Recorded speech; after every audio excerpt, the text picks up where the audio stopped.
What we're experiencing right now is a great power confrontation. So it's not merely merely in quotation marks, a Russian war in Ukraine or Russian invasion of Ukraine. It is a U.S.-Russia confrontation. But what's striking is that the U.S. is engaged in two fronts, one with Russia, the other with China. And we're seeing a lot of belligerency by the United States towards China in recent years as well. This started around 2014, roughly actually the time of those events in Ukraine, but really for somewhat different reasons, but are also escalating. And today there's news reports that I find, if it weren't so deadly and dangerous, I'd find it satirical. It's stories in the mainstream media saying, don't worry, the Ukraine war is not going to divert American attention from China. In other words, we're still going to have an antagonistic view to China. We're still going to make alliances in Asia. Don't worry. And this is explaining that we can do both. We can confront Russia, we can confront China. And I'm saying, oh my God, is this for real? Do we really want World War III? Is this our death wish? Is this our insanity? Is this our craziness of our exceptionalism? But there is this feeling, we're in a feeling in the US, and they're trying to talk NATO into opening an Asia mission. In fact, the Secretary General of NATO, Jens Stoltenberg, has said in the past year that NATO is going to direct its attention to China.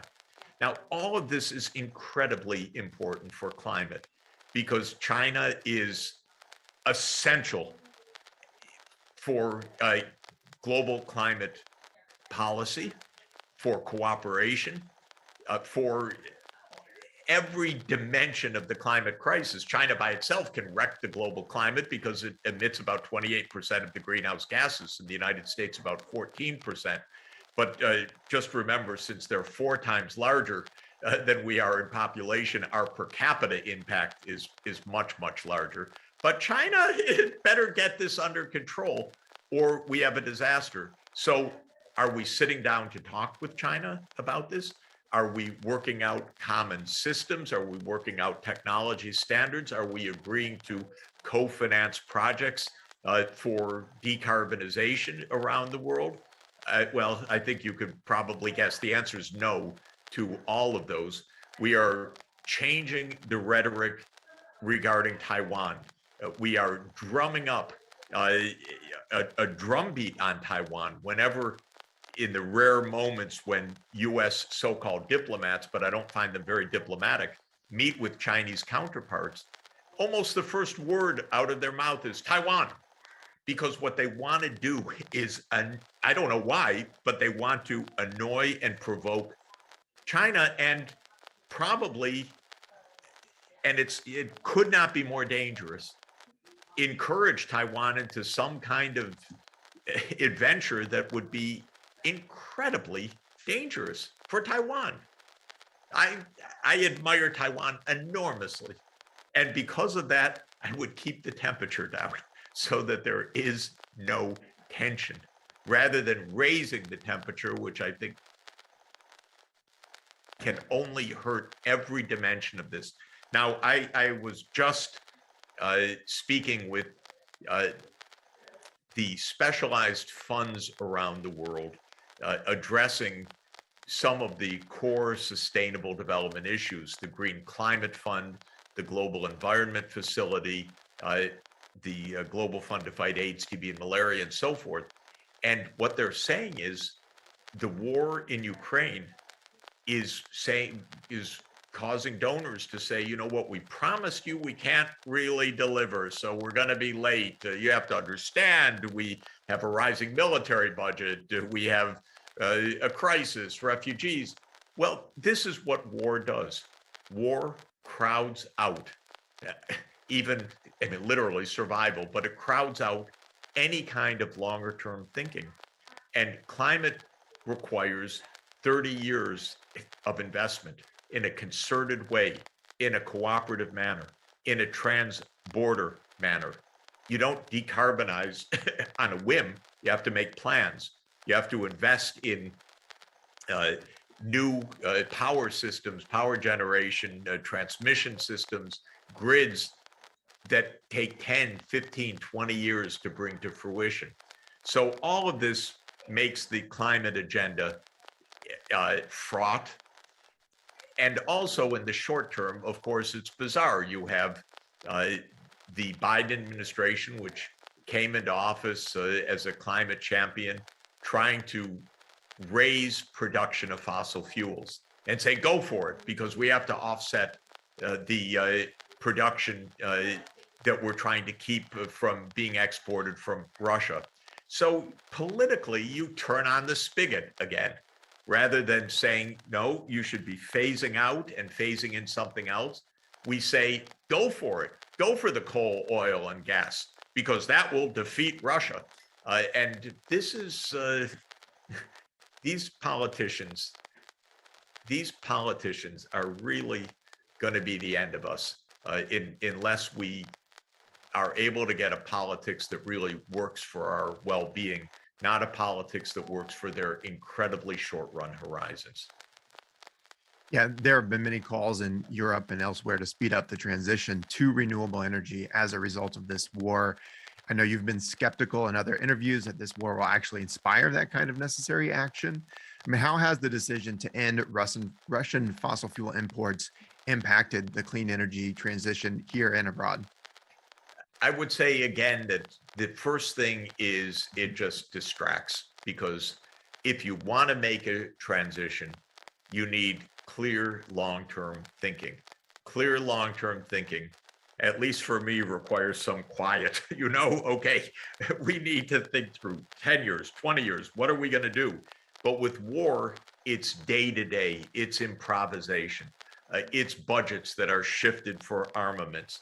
And in a very practical way, it's reopening coal mines, reopening fracking, reopening gas fields, because you scramble in the short term when energy prices soar, which they have soared in recent weeks. And with sudden cutoffs of Russian gas, well, now Europe is taking whatever actions it can to keep the lights on, to keep the air conditioning on this summer and so forth. And that means that we're not in a long-term planning mode. You could say, and there is a certain sense, well, Russia shouldn't be exporting fossil fuels for the long term. So all of this is in the direction of long-term change. And indeed, I said to Russian friends and the Russian government for years, of course you have to decarbonize. There cannot be a petro state in 2050. There can be a solar state, there can be wind power, hydropower, hydrogen economy, but there cannot be a petro state. And in a way, yes, this points in that direction. But the problem is that the transformations that we need require organization, planning, and long-term finance, and war works against all of that. I want to switch topics quickly here because I'd love to get your thoughts on the inflation that America is facing today. How will passing parts of President Biden's Build Back Better agenda, especially the parts related to investing in the clean energy transition, impact inflation? The basic point with inflation is that we have a holy mess that's come together to put us back into what's called stagflation.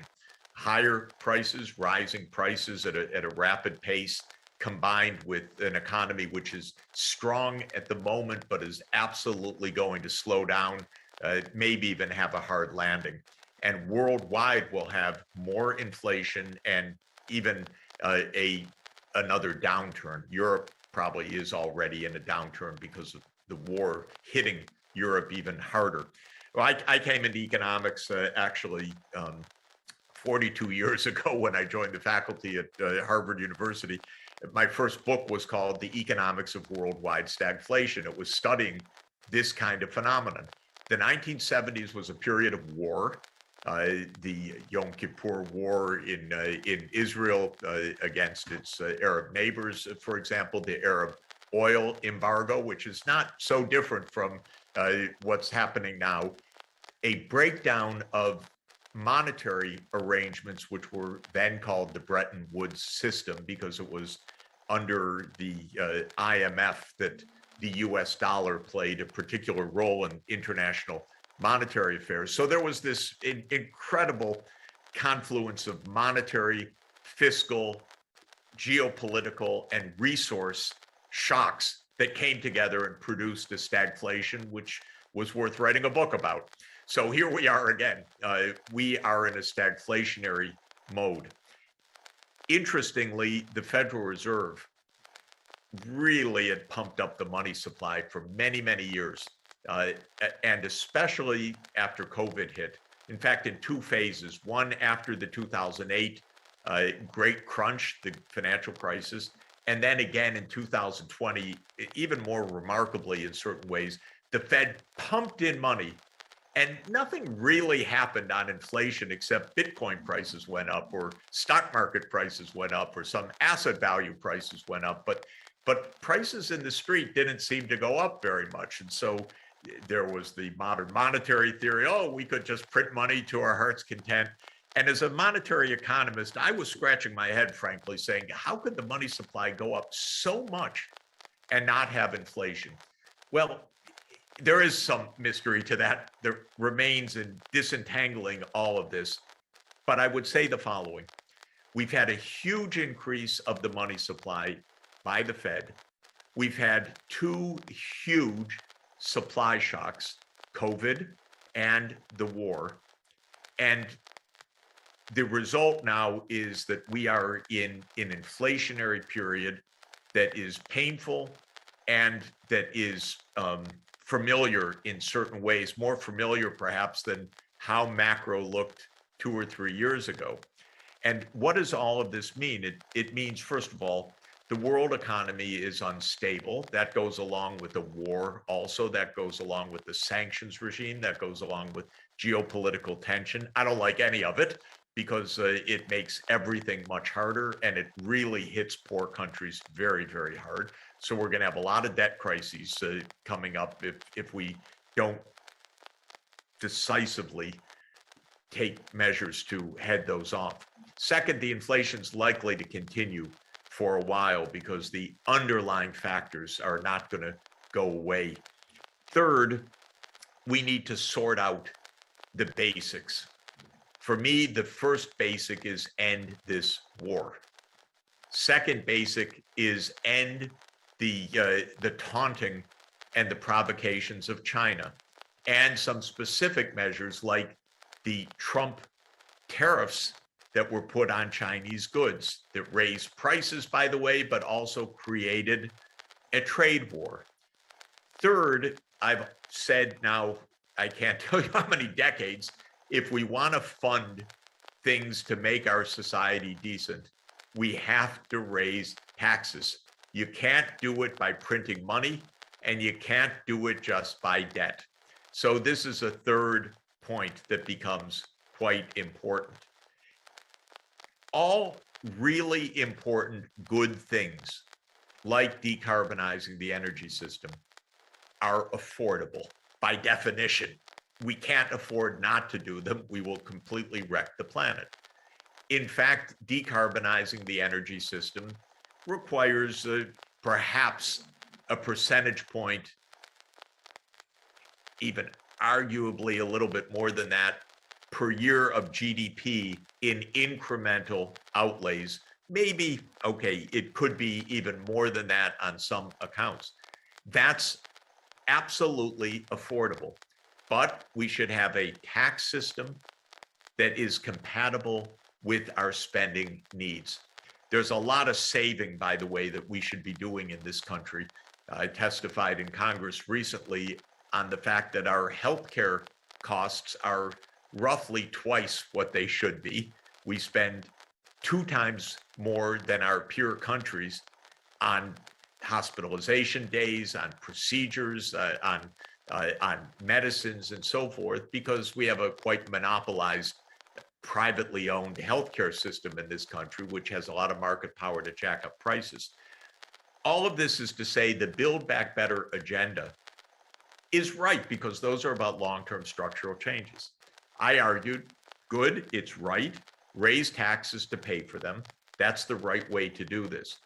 Whether we see another major piece of legislation in this country for years to come, I think is quite doubtful right now. I doubt that the Democrats will pass anything before November. Looks like the Democrats will lose one or both houses of Congress.